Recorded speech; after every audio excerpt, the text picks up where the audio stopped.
Hi friends. जैसे कि आपको पता है हमारी पीज अंडर प्राइसिंग की सीरीज़ अभी तक ख़त्म नहीं हुई है। होपफुली आई थिंक ये सेकेंड लास्ट लेक्चर रहेगा, ख़त्म हो जाएगी उसके बाद, क्योंकि इसके बाद एक पीज अंडर प्राइसिंग बहुत ही इंपॉर्टेंट बची है, that is Bijolia peasant uprising. Otherwise सारे पीज अंडर प्राइसिंग अभी तक हमने कवर कर दी है।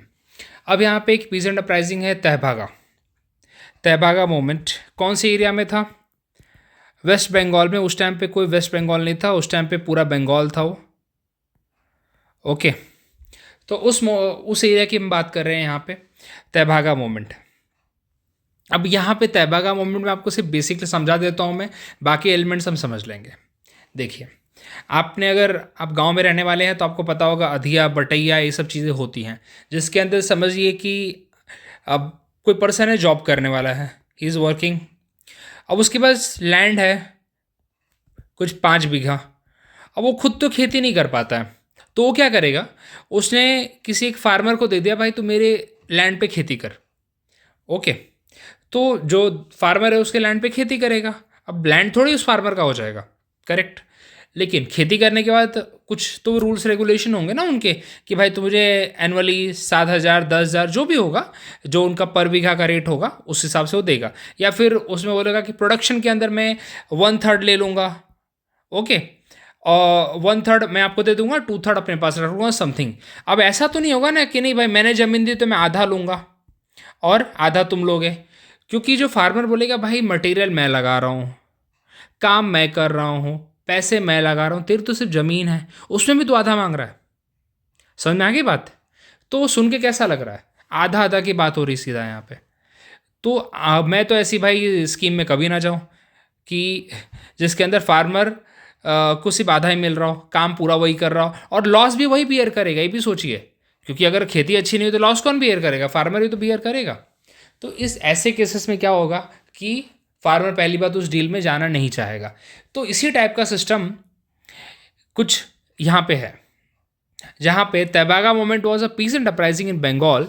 ईयर आप ध्यान रखिए 1946 से 47। कभी कभी ये भी पूछा गया कि तहबागा मोमेंट कहाँ का, स्ट्रेट फॉरवर्ड क्वेश्चन। और यहाँ पे एक कंसेप्ट आता है बरगदार्स या बरगदर्स। ठीक है, बरगदर का मतलब होता है शेयर क्रॉपर। वही शेयर क्रॉपर मतलब जो फार्मर के वो मैंने एग्जांपल लेके बताया, वही है यहाँ पे शेयर क्रॉपर। और जमीन किसकी है? जमीन है जोतेदार की, जमींदार की जमीन है।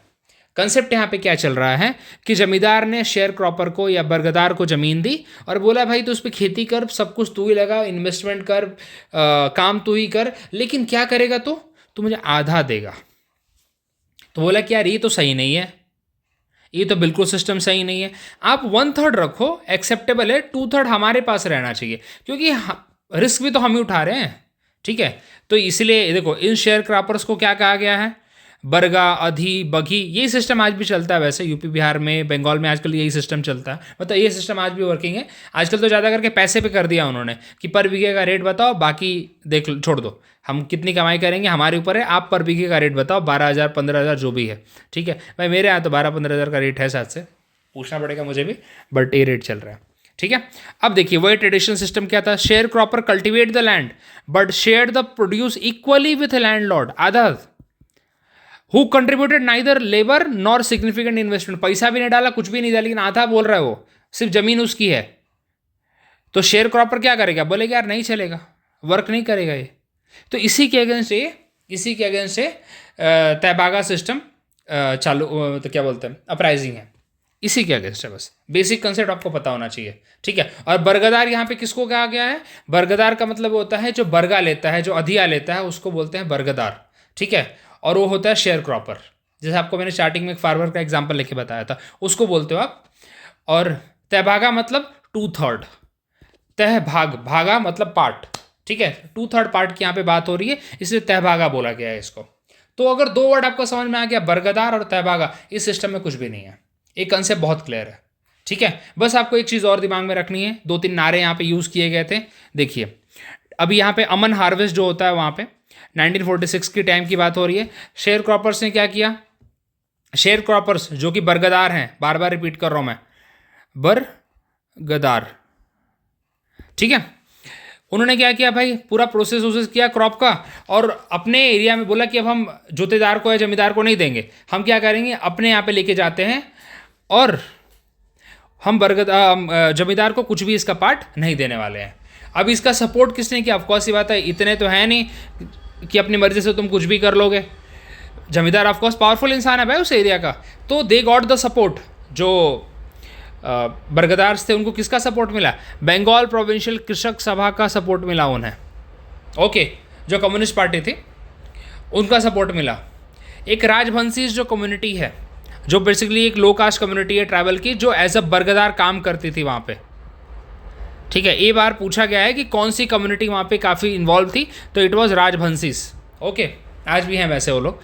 बहुत सारे डिस्ट्रिक्ट में ये ऑफकोर्स उस एरिया अभी मतलब अभी भी यूपी बिहार में सिस्टम चलता है। तो आपको बताऊँ तो एक तरह से उस टाइम तो खेती की बात होती थी मेनली, तो बहुत सारे 19 डिस्ट्रिक्ट 20 डिस्ट्रिक्ट अराउंड पूरे बंगाल में सिस्टम चल रहा था। तो इतना आपको याद रखने की ज़रूरत, ये आपको याद रखने की बिल्कुल ज़रूरत नहीं है। अगेन स्लोगन क्या थे? तबागा चाही या चाही जो भी है, वी वॉन्ट 2/3। ओके, निज खामरे धन टोलो, ये आपको याद करने की ज़रूरत नहीं, बस बताने के लिए बता रहा हूँ मैं। Sharecropper taking the paddy, जो भी प्रोडक्शन हुआ, to their own threshing floor, not to the jotedar. तो जो शेयर क्रॉपर है, जो बरगदार है, उसने बोला कि यार प्रोडक्शन हो गया, मैं अपने थ्रेसिंग में लेके जा रहा हूँ, अपने यहाँ पे सब कुछ करूँगा, अब मैं जोतेदार को नहीं दूंगा, जो होगा सो देखा जाएगा। ठीक है, तो ये चीज़ यहाँ एक कंसेप्ट आपको बहुत क्लियर हो गया है। बस आप बाकी तो ये सब चीज़ें देखिए कि अब यहीं पे पुलिस फोर्स आएगी, अब यही की पूरी घुमा फिरा के बात आपको पता है, इसको गवर्नमेंट रिप्रेस करेगी, कुछ बातें इनकी मानी भी जाएगी, ये सब वही है इसके अंदर। आपको बताऊँ, it was a partial success. It was a partial success. क्यों आपको घुमाऊँ फिराऊँ मैं? It was a partial success, पूरी तरह सक्सेसफुल नहीं हुआ था। ओके, ठीक है। Around 40% of the sharecropper gained the Tebhaga right voluntary from the landlords. ठीक है, it led to the reduction of the abolition of illegal levies अबवाज।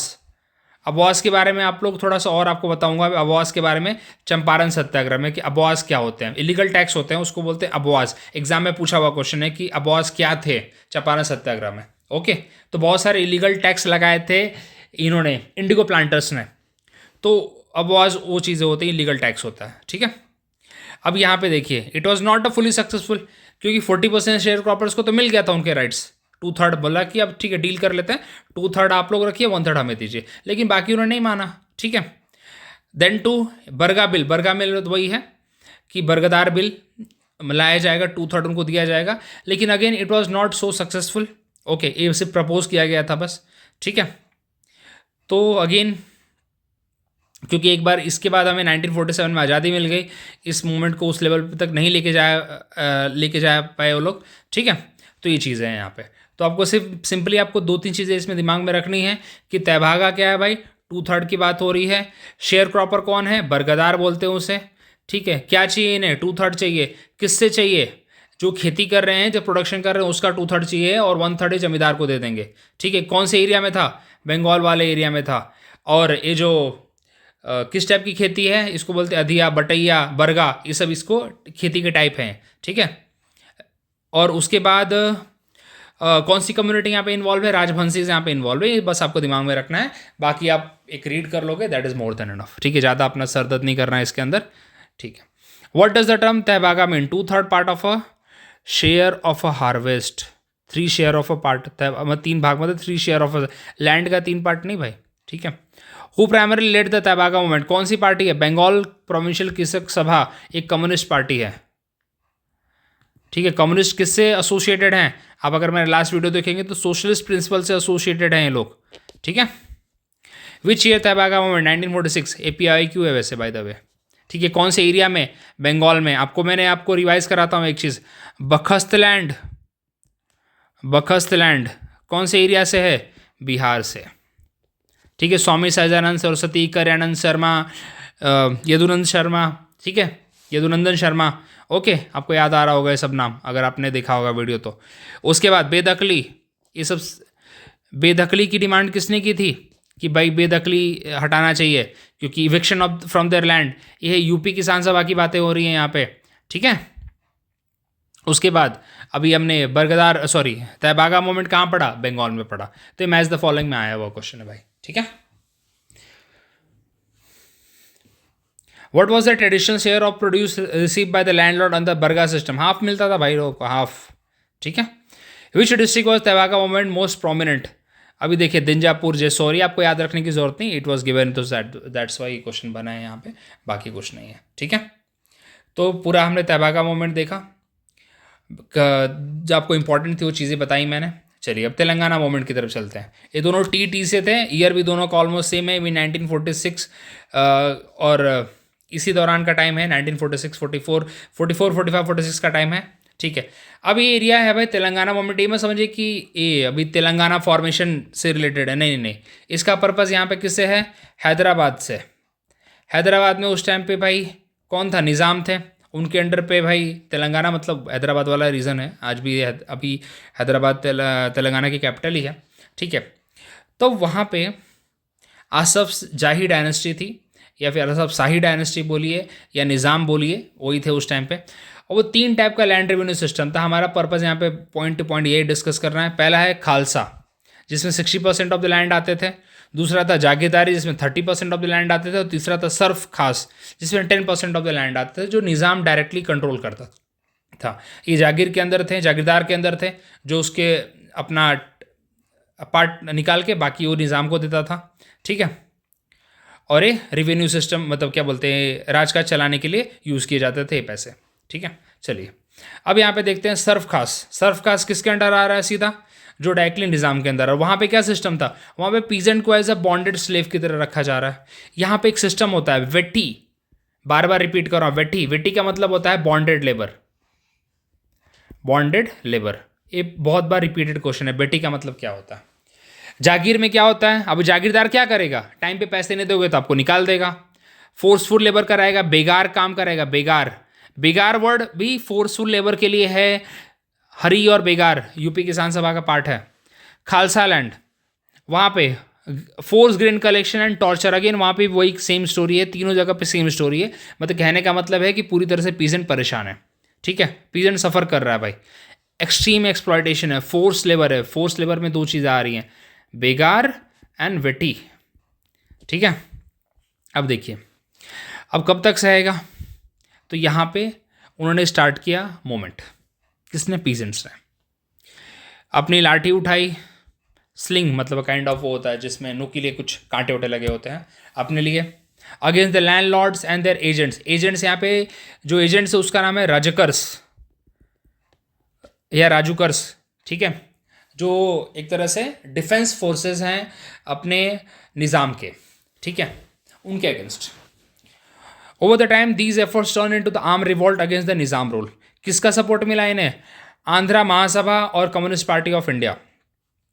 Again किसके लिए था, वेटी सिस्टम, फोर्स लेबर को हटाना था, इलीगल इविक्शन को हटाना है, आर्बिट्री एक्सट्रैक्शन को हटाना है, यही सारे सिस्टम है, आपको बार बार रिपीट हो रहे हैं।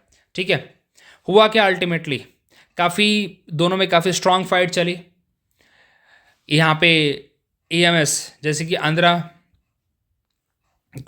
महासभा और communist party of India against the Nizam, तो काफ़ी लंबी फाइट चली इन लोगों की। अल्टीमेट रिजल्ट ये आया, अल्टीमेट रिजल्ट अगर देखूँ मैं तो ये आया कि बाद में जब इंडिया आज़ाद हो जाता है, जब इंडिया के कंट्रोल में आ जाती है जब हैदराबाद, तो अल्टीमेटली ये जो डिक्लाइन हो जाता है, पूरा मूवमेंट डिक्लाइन हो जाता है। लेकिन इसका एक आउटकम अपने को देखने को मिलेगा कि विलेज में जब इंडिया के पास चला गया हैदराबाद 1948 में, तो ये हमें देखने को मिलता है कि जो वेटी सिस्टम था वो ख़त्म हो गया। ठीक है, आपको बता देता हूँ मैं, ये सब वही है, पूरा मूवमेंट के बारे में इतना ज़्यादा आपने को जानना नहीं है। एक जस्ट रीड एक बार कर लेना आप लोग, कहानी के फॉर्म में आपको समझा रहा हूँ। यहाँ पे वेटी रिमूव हो गया। ठीक है, वेटी मतलब फोर्स लेबर हट गया।